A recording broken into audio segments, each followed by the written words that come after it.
दोस्तों नमस्कार। आप सबका स्वागत है मेरे चैनल हिंदी की बिंदी पर। मैं हूं डॉक्टर प्रदीप प्रसन्न और आप भी प्रसन्न होंगे। आइए कुछ नई बातें सीखते हैं आज के टॉपिक के साथ।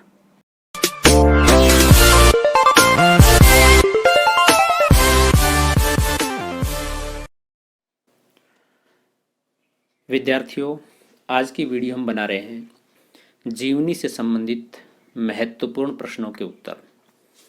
जीवनी से संबंधित वीडियो हमने पहले बनाई थी, उसके बाद जीवनी से संबंधित प्रश्नों की एक वीडियो बनाई थी और जिसके अंदर हमने 15 प्रश्न पूछे थे। बहुत सारे विद्यार्थियों ने कोशिश की उसके आंसर देने की, जिसमें से कुछ विद्यार्थियों के आंसर हम वीडियो के अंत में बताएंगे। उन्होंने क्या क्या आंसर, मतलब कितने अंक उन्हें प्राप्त हुए, एक तरह से कितने आंसर उन्होंने दिए, कितने सही उत्तर उनके हैं। आप लगातार प्रयास कर रहे हैं, अच्छी बात है।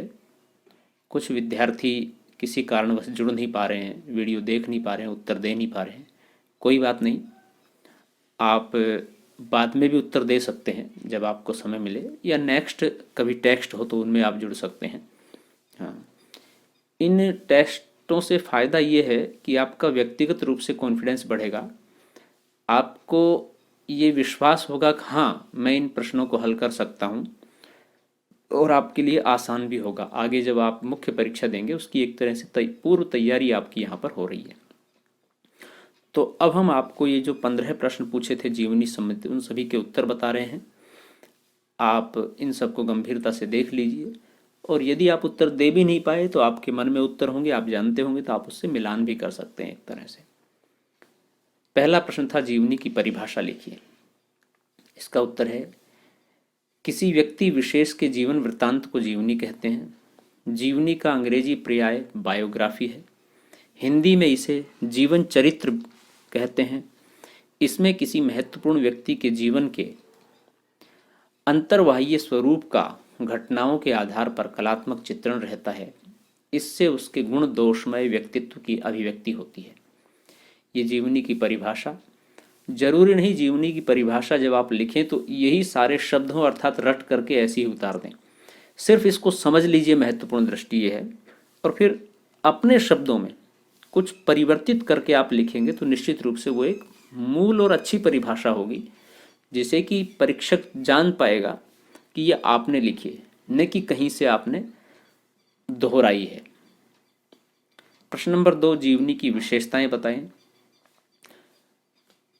प्रश्न नंबर 2 का उत्तर है जीवनी किसी व्यक्ति विशेष के संपूर्ण जीवन का विस्तृत वर्णन होता है। यह सिर्फ जन्म, मृत्यु, शिक्षा, कार्य, अनुभव, रिश्तों आदि बुनियादी तथ्यों के प्रस्तुतिकरण से कहीं अधिक व्यक्ति के अनुभवों का विस्तृत चित्रण होता है। जीवनी एक व्यक्ति के जीवन की कहानी किसी अन्य लेखक की नज़रों से प्रस्तुत की जाती है, जिसमें उसके व उसके जीवन के विभिन्न पहलुओं पर प्रकाश डाला जाता है। उसके अनुभवों के अंतर्गत अंतरंग विवरण व उसका व्यक्तित्व विश्लेषण शामिल होता है। यह सामान्यतः गैर काल्पनिक होती है। यह अधिकृत जीवनी व्यक्ति की अनुमति, सहयोग व कई बार व्यक्ति या उसके उत्तराधिकारियों की भागीदारी के साथ लिखी जाती है। तो ये विशेषता होगी जीवनी की। अब बात करते हैं आत्मकथा व जीवनी में क्या अंतर होता है, स्पष्ट कीजिए। ये 5वां प्रश्न था, तीसरा प्रश्न था और इसका उत्तर इस प्रकार है। जीवनी व आत्मकथा में अंतर। आत्मकथा व जीवनी दोनों ही साहित्य की नई विधाएं हैं। आत्मकथा जहां व्यक्ति द्वारा स्वयं के जीवन के संदर्भ में लिखी गई कथा होती है, वहीं दूसरी ओर व्यक्ति के जीवन पर जब कोई दूसरा व्यक्ति लिखता है तो उसे जीवनी कहते हैं। आत्मकथा व्यक्ति अपने जीवन काल में ही लिखता है, जबकि जीवनी का लेखन आवश्यक नहीं है कि चरित्र नायक के जीवन काल में ही हो। जीवनी जहां वस्तुनिष्ठ होती है वहीं आत्मकथा आत्मनिष्ठ होती है। जीवनी में लेखक बाहर से भीतर की ओर प्रविष्ट होता है, जबकि आत्मकथा में लेखक अपने आंतरिक जीवन को बाहर लोगों के सामने प्रकट करता है। यदि आत्मकथा व जीवनी में अंतर की बात करें तो दोनों में सबसे बड़ा अंतर ये होता है कि दोनों में किसी व्यक्ति की घटनाओं, प्रसंगों और चरित्र का विवरण देना होता है। लेकिन यदि लेखक खुद के बारे में ही ये सारी बातें, जानकारी देता है तो उसे आत्मकथा कहते हैं, और यदि लेखक किसी दूसरे के बारे में ये सारी जानकारी देता है तो उसे जीवनी कहते हैं। ये महत्वपूर्ण अंतर है उसके अंदर। ये तो था सबसे महत्वपूर्ण अंतर दोनों में, लेकिन इसी कथन से जुड़े बहुत से अंतर खुद ब खुद सामने आ जाते हैं। जैसे कि आत्मकथा कोई भी लेखक लिखता है तो वो अपने विषय में लिखता है, तो एक सामान्य सी बात है उसे खुद के चरित्र, जीवन, घटनाओं, प्रसंगों आदि की जानकारी बहुत गहराई से होगी, जिसे वो बहुत शुद्धता के साथ लिख सकता है। और वहीं जीवनी किसी दूसरे व्यक्ति के ऊपर लिखने योग्य है, जिसके विषय में लेखक को संभवतः जानकारी तो अच्छी हो सकती है, लेकिन उतनी गहराई से वो किसी दूसरे व्यक्ति के बारे में नहीं जान सकता और न ही उसके बारे में लिख सकता है जितनी गहराई से वो खुद का अनुकूलन कर सकता है। कोई भी आत्मकथा जीवनी की अपेक्षा अधिक सटीक और विश्वसनीय होती है, क्योंकि उसमें छिपा हुआ नायक खुद लेखक है, जो अपने जीवन के दुख सुख को ईमानदारी से पन्नों में उतारता है। और वहीं जीवनी में किसी भी नायक की जानकारी पहले पता की जाती है, उसके बाद उसके विषय में लिखा जाता है, और जो जानकारी नायक के विषय में लिखी जा रही है उसमें त्रुटि होने की शंका हो सकती है। आत्मकथा में नायक को अपने जन्म से लेकर मृत्यु तक की पूरी और सही जानकारी होती है, जिसे वो आत्मकथा के रूप में लोगों के बीच में रखता कर रहता है। और वहीं जीवनी में किसी भी नायक की जानकारी खोजनी पड़ती है, जिसके गलत होने की संभावना बहुत है। इसमें नायक के इतिहास, वर्तमान, उसके चरित्र आदि की जानकारी को लिखा जाता है, जो किसी दूसरे के द्वारा बताया गया या कहीं से खोजा गया होता है, जिसमें गलत जानकारी की अशुद्धियाँ भी हो सकती हैं और ये पूर्ण रूप से शुद्ध हो ये जरूरी नहीं। ये आत्मकथा और जीवनी के अंतर वाले प्रश्न का उत्तर था। ये थोड़ा सा बड़ा उत्तर है, बाकी शेष सभी प्रश्नों के उत्तर बहुत छोटे छोटे हैं, लेकिन ये भी हमने बड़ा इसलिए लिखा कि जरूरी नहीं आप ये सारे अंतर हूबहू लिखें। आप मुख्य रूप से इसके 3 या 4 अंतर लिख दीजिए, वो भी 2 या 3 पंक्तियों में, यानी कि एक अंतर 1 या 2 पंक्ति में। ये तो हमने इसलिए लिखा कि कोई भी विद्यार्थी इनमें से कोई भी अंतर समझ ले और उनको समझने के बाद लिख दें 2 या 3 या 4। हमने सारे लिख दिए हैं ताकि आप इनमें से कोई भी अच्छे अंतर जो आपको स्पष्ट नजर आए वो लिख सकते हैं, जो इजीली आपकी समझ में आ जाए, इजीली आपको याद हो जाए सहज रूप से। अगला प्रश्न है, टॉमस कार्लाइल ने जीवनी की क्या परिभाषा दी है? तो उनके द्वारा दी गई जीवनी की परिभाषा ये है कि एक व्यक्ति का जीवन कहा है जीवनी को उन्होंने। प्रश्न नंबर 5 है, दयानंद दिग्विजय किसकी जीवनी है और कब प्रकाशित हुई? इसका उत्तर है गोपाल शर्मा शास्त्री की जीवनी है और 1881 में ये प्रकाशित हुई। प्रश्न नंबर 6, रामवृक्ष बेनीपुरी की जीवनी का नाम लिखिए। रामवृक्ष बेनीपुरी की जीवनी है जयप्रकाश नारायण, जो 1951 में प्रकाशित हुई। प्रकाशन वर्ष लिखने की आवश्यकता नहीं है, सिर्फ उसका नाम लिखना है। तो हमने लिख दिया है ताकि आप अगर जानना चाहें तो जान लें। राहुल सांकृत्यायन की जीवनियों के नाम बताएं।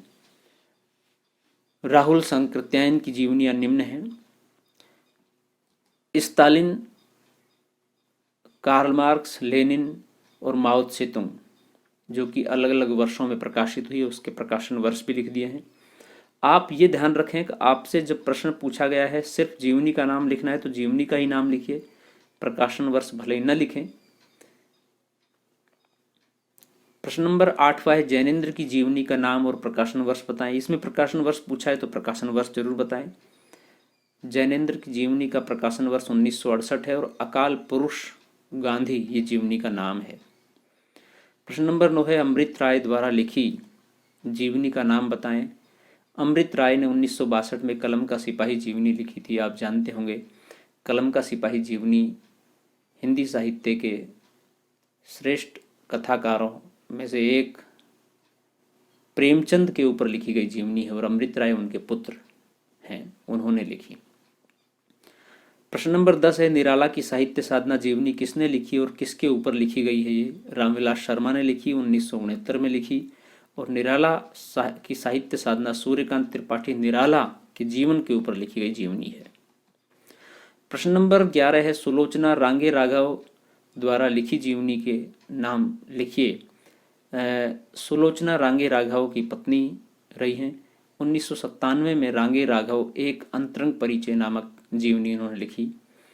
प्रश्न नंबर 12 है, कल्पतरु की उत्सव लीला जीवनी किसने लिखी और कब लिखी? ये कृष्ण बिहारी मिश्र द्वारा 2005 में लिखी गई एक बहुत ही अद्भुत जीवनी है ये। रामकृष्ण परमहंस के ऊपर लिखी गई है। यदि समय मिले तो आपको पढ़ना चाहिए, बहुत अच्छी पुस्तक है। प्रश्न नंबर 13 है, बापू नामक जीवनी किसने और कब लिखी? ये घनश्याम दास बिड़ला ने 1940 में लिखी बापू नामक जीवनी। प्रश्न नंबर 14 है, मनमथ नाथ गुप्त द्वारा लिखी जीवनी का नाम बताएं। इन्होंने चंद्रशेखर नामक जीवनी लिखी 1938 में, चंद्रशेखर आजाद। और प्रश्न नंबर 15 अंतिम है, जगदीश चंद्र माथुर द्वारा लिखी जीवनी का नाम बताएं। इनके द्वारा लिखी जीवनी है जिन्होंने जीना जाना, ये 1971 में लिखी। देखिए, एक या दो प्रश्नों को छोड़ करके शेष सभी प्रश्नों के उत्तर मात्र एक शब्द, दो शब्द या एक पंक्ति में दिए जा सकते हैं। बहुत आसान थे, और जिन्होंने पढ़ा उनके लिए निश्चित रूप से आसान थे, जिन्होंने समझा उनके लिए आसान थे, या जिन्होंने कोशिश की उनके लिए भी आसान थे। लेकिन जिन्होंने कोशिश नहीं की तो उनके लिए कठिन हर चीज़ है। अब हम आपको बताते हैं, जिन छात्रों ने, जिन विद्यार्थियों ने, जिन छात्राओं ने हमारे पास कमेंट्स बॉक्स के माध्यम से आंसर भेजे तो उनके कितने कितने अंक हैं, क्या आंसर रहे। सरिता, ये सबसे महत्वपूर्ण बात है कि CPD जैन कॉलेज तिजारा अलवर राजस्थान की सभी छात्राएं रही हैं ये, और इन्होंने आंसर भेजे हैं। ये BA तृतीय वर्ष की छात्रा है सरिता। इसने 15 प्रश्नों के 15 ही उत्तर दिए और सभी प्रश्नों के सही उत्तर दिए हैं, तो इन्हें 15 में से 15 अंक मिलते हैं। एक दो प्रश्न बड़े हैं, लेकिन फिर भी हमने एक प्रश्न का 1 अंक निर्धारित किया, तो उसी आधार पर हम आपको अंक बता रहे हैं। दूसरी छात्रा है सरोज, इनके भी 15 में से 15 अंक हैं। तीसरी छात्रा है सीमोन, इनके भी 15 में से 15 अंक हैं। चौथी छात्रा है ज्योति कुमारी, इनके भी 15 में से 15 अंक हैं। पांचवी छात्रा का नाम है पूजा, पिताजी का नाम विजेंद्र, ये BA द्वितीय वर्ष की छात्रा है। शेष सभी BA तृतीय वर्ष की छात्राएं रही हैं। ये सभी छात्राएं CPD जैन कॉलेज तिजारा अलवर राजस्थान की छात्राएं हैं। इसके भी 15 में से 15 अंक हैं। इन सभी पांचों छात्राओं को बहुत बधाई, और आपने कोशिश की, आपने मेहनत करी, इसके लिए विशेष आपका धन्यवाद। शेष विद्यार्थी भी यदि इसी तरह अपने आंसर सीट हमें कमेंट्स बॉक्स में बताएंगे तो आपका सबसे बड़ा लाभ ये होगा कि आपका कॉन्फिडेंस धीरे धीरे डेवलप होता जाएगा। इन प्रश्नों के उत्तर आप सहज रूप से समझते जाएंगे, ये टॉपिक आप सहज रूप से समझते जाएंगे। देखिए, जिस स्थिति में आप हैं, कॉलेज लाइफ में चीज़ें रटी नहीं जाती हैं बल्कि समझी जाती हैं, और समझने के लिए आपको उनका दोहराव, पुनरावृत्ति बहुत आवश्यक है। तो उसे जितनी बार पढ़ेंगे उतना बेहतर तरीके से और अच्छा समझेंगे, और फिर उसे अपनी भाषा में, अपनी शब्दावली में लिखने का प्रयास कीजिए। आपकी ही वह उम्र है, कॉलेज की लाइफ, जहाँ से एक छात्र धीरे धीरे लेखक बनता है। आप बन सकते हैं, कोई बड़ी बात नहीं। आप में बहुत सारे लेखक लेखिकाएं छुपे हुए हैं। आप कहानियाँ लिखना शुरू करते हैं, कविताएं लिखना शुरू करते हैं, उपन्यास लिखना शुरू करते हैं। बस यहीं से धीरे धीरे धीरे धीरे एक लेखकीय बीज का अंकुरण आपके अंदर स्नेह स्नेह होने लगता है, और फिर आप बड़े रूप पर, बड़े फलक पर धीरे धीरे लिखने लग जाएंगे। तो विद्यार्थियों, ये थी आज की वीडियो।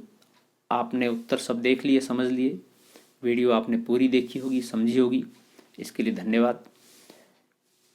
उत्तर के माध्यम से आप अभी भी कमेंट्स कर सकते हैं कि आपको किसी के ऊपर कुछ डाउट हो, कुछ पूछना हो, आपकी कोई समस्या हो, कोई सवाल हो, तो आप कमेंट्स के माध्यम से पूछिए। हम नेक्स्ट वीडियो में उसका समाधान करने की कोशिश करेंगे।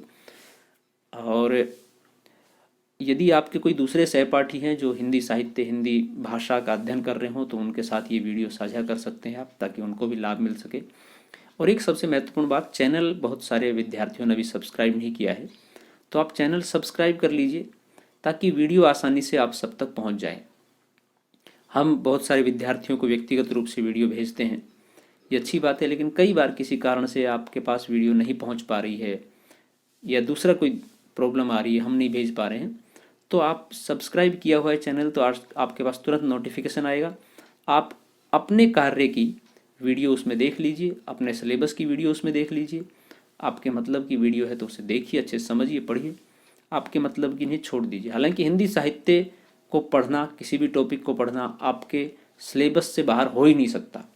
वह जरूर है कि BA द्वितीय वर्ष या BA तृतीय वर्ष में काम में आकर के आगे कभी आएगा, वो आपकी इच्छा के ऊपर निर्भर करता है।